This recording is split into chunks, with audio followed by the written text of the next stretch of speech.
This is Sarah of Sarastrology, and this is the last video on chart rectification, hopefully.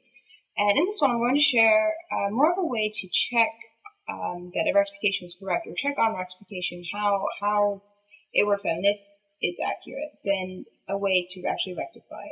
And this is very good information to have because you need to be able to check whether your rectification is correct and whether you did it correctly. But a little bit on the concept. When I first started getting into astrology and learning about houses and signs, somewhere I read about how the signs and houses are really just telling the human story. They're telling how things progress, the processes that we must go through to get to the end of our life and the end of anything, and just the process in which to get the steps to go through in life. So if we were to look at all the domains and concepts that each sign and house represents, we can see how they're just natural progressions through life. And this idea has always intrigued me, and I've always wanted to pinpoint what it meant, and what each degree in a sign could translate as for the age of the person, if in fact the signs do illustrate how we progress through life. So I came up with the idea that each sign basically represents about 5 years of a person's life. For example, the whole sign of Aries equals the age of 0 or birth to about the age of 5. Taurus 5 to 10, Gemini 10 to 15, Cancer 15 to 20, and so on. And this works out throughout the whole wheel. Every sign and house, this age progression of just 5 years per sign, it seems to make sense. And so, from when we are first born to about 5, we're all about ourselves. We're all just starting out in life. We're learning to survive in the world and our environment and around us and everything that's there. And it reflects our ascendant. And Aries, it's the primal, what we need to survive, our basic needs. And that's the first house, and that's Aries. And our first, few years of life, that's what everyone is up against. And then from 5 to 10, we become something materialistic. We're interested in our possessions. We're still learning. We learn about property, and we learn about sharing and what that means, and we're growing. 10 to 15, we then go through. Usually most of us go through puberty, and we can become fickle, and communicating and socializing, sharing with others becomes a very big issue, and it's something that we must go through. And this progression works throughout all the signs, and it works with every age. And then when we hit 60, at 30 degrees Pisces or 0 degrees Aries, it just keeps going. It's a continuous circle. It's a cycle. It's the circle of life.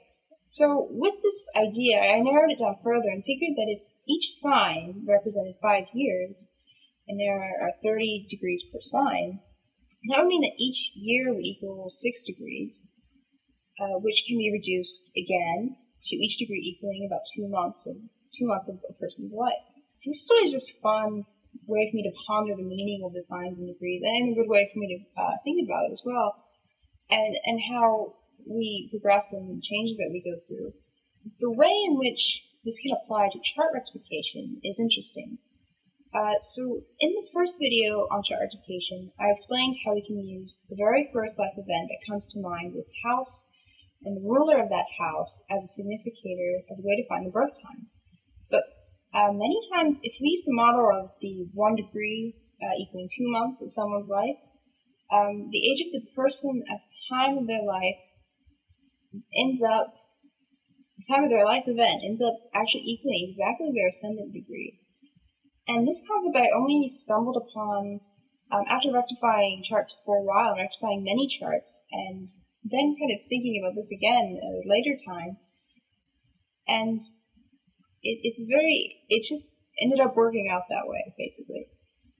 Now, it's not the best method because, say someone cannot think of a life event immediately, and then they probably have not lived it, and their ascendant could be older than they are at the time they have rectification done. If you're rectifying a chart for a person in their 30s, and their ascendant is in Pisces, then of course this method would not and could not work. But for individuals that have their first house cusp or ascendant in the beginning of the zodiac, in the first 3, first 4, this could be a very beneficial way of looking at rectifying their chart, or at least figure out around when it could be. So it's a good approximator. It's a good way to estimate. So, for example, the very first time I rectified my own chart using the method from the first video on chart rectification, my life event happened at the age of 14 and about 3 months, which would equal a little more than 25 degrees Gemini. Now, according to rectifications on my own chart and my birth record, this is 25 degrees Gemini using the 2 months, 1 degree for 2 months of a person's life. And according to my rectifications on my own chart and my birth record, my time of birth makes my ascendant at 25 degrees Gemini most every time. And this seems to be very accurate.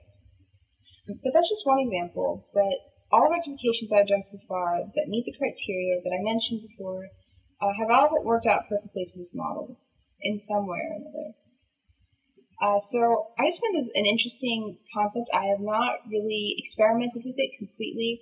It's not anything I really have read, but it's kind of a conglomeration of many different ideas, and it's a different way to think about things. And it also is interesting to look at compatibility charts or bi-wheels using this method, because then we can see if we put each person's ascendant at the age they were when they met this person the first time, using the 1 degree for every 2 months of their lives, you get very interesting symmetry results as far as where planets are placed in each other's houses. So, with that idea in mind, this is the end of this video.